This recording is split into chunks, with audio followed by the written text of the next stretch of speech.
Assalamualaikum warahmatullahi wabarakatuh. Saya Anis Kurniasari dari Prodi PGSD 2017A. Saya di sini akan menceritakan pengalaman saya selama PLP 1 minggu di SDN Kebon Anom, Gedangan, Sidoarjo. Dalam kegiatan PLP 1 ini, saya mengucapkan terima kasih kepada pihak-pihak yang turut membantu terselesaikannya kegiatan PLP 1 ini.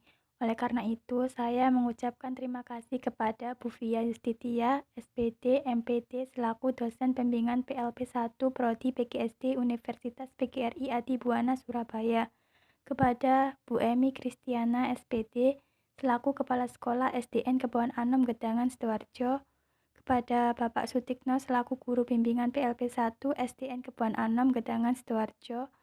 Kepada kedua orang tua dan saudara yang telah memberikan dorongan motivasi sehingga proses kegiatan PLP ini berjalan dengan lancar, dan kepada tim penyusun laporan PLP 1 ini yang sudah membantu untuk menyelesaikan tugas laporan PLP 1 ini dengan sebaik-baiknya sehingga cepat terselesaikan. Pertama, saya akan menceritakan sejarah berdirinya SDN Kebon Anom, Gedangan, Sidoarjo. SDN Kebon Anom adalah salah satu sekolah yang terletak di pusat kota, tepatnya berlokasi di Jalan Sukodono nomor 51, Dusun Kebon Anom, Kecamatan Gedangan, Kota Sidoarjo. Berdasarkan bukti buku induk yang ada, SDN Kebon Anom berdiri sejak tahun 1969 yang menempati lahan seluas kurang lebih 4.000 meter persegi yang terletak di Kelurahan Kebon Anom, persisnya di Jalan Sukodono nomor 51, Sidoarjo. Pada awal berdirinya sekolah ini, aktivitas belajar mengajar belum seperti saat ini. Pada mulanya, SDN Kebon Anom masih terbagi menjadi dua dan terpisah letak proses belajar mengajarnya. Hal ini dikarenakan belum banyak siswa yang berminat untuk sekolah di SDN Kebon Anom yang beralamatkan di Jalan Sukodono. Selain itu, faktor lain penyebab terpisahnya proses belajar mengajar adalah karena pada zaman dahulu, wilayah yang sekarang menjadi domisili SDN Kebon Anom tingkat keramaiannya belum seperti sekarang. Dan faktor lainnya yaitu disebabkan karena pihak lain belum berkeinginan bergabung dengan SDN Kebon Anom. Itulah faktor penyebab terpisahnya proses belajar mengajar di SDN Kebon Anom. Namun, seiring berjalannya waktu, mulailah banyak orang yang berminat untuk sekolah dan pada akhirnya SDN Kebon Anom 2 bergabung menjadi satu di SD tersebut. Lokasi SDN Kebon Anom letaknya sangat strategis, berada di tengah pemukiman penduduk dan dekat dengan pusat pemerintahan kota, serta mudah dijangkau oleh kendaraan umum maupun pribadi, sehingga SDN Kebon Anom Gedangan merupakan salah satu sekolah yang menjadi salah satu pilihan masyarakat untuk menyekolahkan anaknya di SDN Kebon Anom Gedangan. Dalam perjalanan waktu telah banyak prestasi yang telah dicapai oleh SDN Kebon Anom Gedangan, baik dalam bidang akademik maupun non-akademik. SDN Kebon Anom proses belajar mengajar dimulai pada pukul 7 pagi. 1 jam pembelajaran alokasi waktunya 35 menit. Dan proses ini sudah menggunakan kurikulum K13. Pada tahun pembelajaran 2019-2020, tercatat 640 siswa yang terdaftar di SDN Kebon Anom terdiri dari 35 siswa laki-laki dan 309 siswa perempuan. Dan terdapat 33 tenaga pendidikan.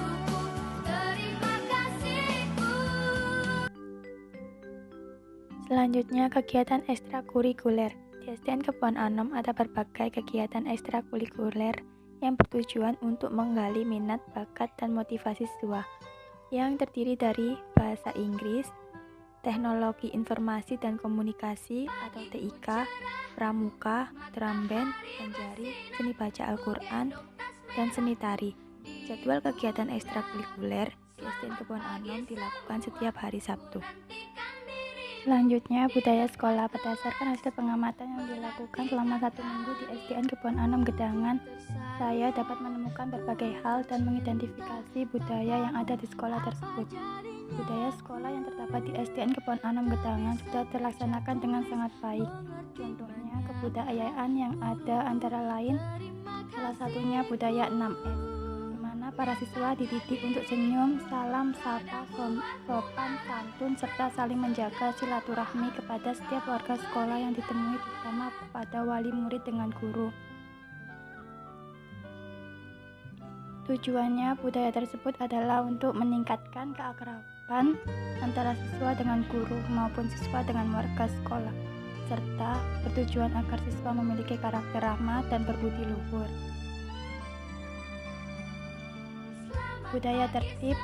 Sebelum masuk kelas, siswa berbaris di barisan senam dan bergiliran untuk masuk kelas masing-masing dengan bimbingan guru senam dengan tujuan agar siswa masuk kelas siswa masuk dengan rapi dan teratur.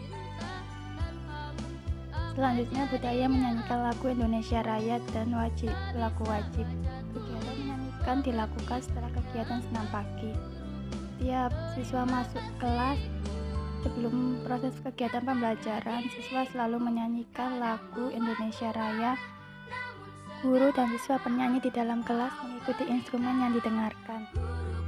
Setelah menyanyikan lagu Indonesia Raya, siswa membacakan sila-sila Pancasila disertai dengan lambangnya. Dengan berdiri lantang dan kompak membacakan sila-sila Pancasila, bertujuan menumbuhkan nasionalisme di hati peserta didik. Kemudian, budaya menyorakkan yel-yel kelas. Setelah berdoa, menyanyikan lagu wajib nasional dan membacakan sila-sila Pancasila, guru memimpin siswa untuk menyorakkan yel-yel kelas yang bertujuan untuk memompa semangat siswa sebelum jam pelajaran dimulai. Mengenai perilaku siswa di luar kelas, secara keseluruhan perilaku peserta didik di luar kelas termasuk kategori aktif dan ceria. Mereka melakukan kegiatan seperti bermain bola, berlari, dan bermain dengan ceria. Siswa juga sangat bersemangat untuk mengikuti segala kegiatan yang dilakukan di luar kelas. Selain itu, mereka terlihat antusias dan akan kedatangan warga asing atau tamu. Satu persatu dari mereka menyambutnya dengan senyum, sapa, dan salam. Setiap siswa ketika berpapasan dengan guru selalu menyapa, senyum, dan salam. Selanjutnya, kompetensi dasar pendidik. Pemahaman terhadap perkembangan peserta didik sangat diperlukan untuk merancang pembelajaran yang kondusif yang akan dilaksanakan. Rancangan pembelajaran yang kondusif akan mampu meningkatkan motivasi belajar peserta didik sehingga mampu meningkatkan proses dan hasil pembelajaran yang diinginkan. Berdasarkan hasil pengamatan yang saya lakukan di SDN Kebun Anom, guru sudah memahami teori belajar dan prinsip-prinsipnya. Terlihat pada saat guru mampu menghidupkan suasana kelas menjadi aktif. Siswa dilatih untuk selalu aktif dalam bertanya di setiap pembelajaran. Namun, guru juga terkadang kurang memperhatikan siswa dalam memberikan tugas. Ada sebagian anak yang kurang mampu menguasai materi dan menyebabkan ketertinggalan. Berdasarkan kesimpulan dari hasil pengamatan saya, maka saya dapat menyimpulkan dan memberikan saran. Karakteristik belajar masing-masing peserta didik beraneka ragam. Ada beberapa anak yang memiliki kemampuan intelektual tinggi, di mana anak mampu menalar dan memecahkan masalahnya sendiri. Oleh karena itu, guru perlu melakukan pemahaman setiap karakteristik siswanya, contohnya melalui proses tanya jawab. Untuk di kelas rendah, sebaiknya guru menggunakan media pembelajaran agar mempermudah siswa dalam proses belajar mengajar. Penambahan ice breaking juga perlu dilakukan pada kelas tinggi agar pembelajaran tidak tertekan dan membosankan. Sebaiknya guru di SDN Kebun Anom lebih memahami prinsip-prinsip belajar agar proses pembelajaran terjalin dengan baik dan benar. Pengalaman yang bisa saya ceritakan dan simpulkan selama PLP 1 minggu di SDN Kebun Anom Gedangan Sidoarjo. Apabila ada kesalahan, saya mohon maaf yang sebesar-besarnya. Wabillahi taufik wal hidayah wal inayah. Wassalamualaikum warahmatullahi wabarakatuh.